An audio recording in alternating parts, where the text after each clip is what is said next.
Hey guys, and welcome back to this channel. In this video I'll be showing you guys how you can create this really cool text effect on CapCut PC.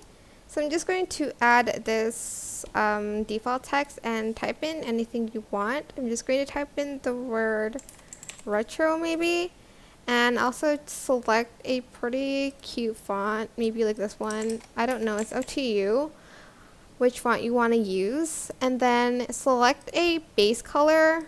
I'm just going to select the pink one. Then I'm going to add a stroke to it, and I'm going to select the darker pink on it, and I'm also going to adjust the thickness of it.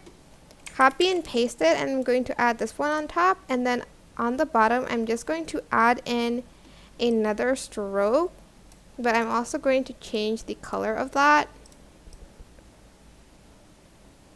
and make it super big. And if you can't see the second color, just adjust the thickness, and you'll have this like really cool outline.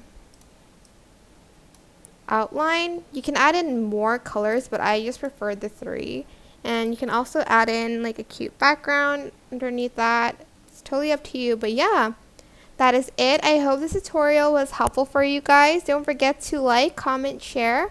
Also subscribe to this channel if you haven't done that already. If you have any more questions about this video, just leave it in the comment section down below, and I will try my best to answer them all for you guys. And if you found this video helpful, please click the thanks button above the description box down below. Thank you so much for watching. Bye!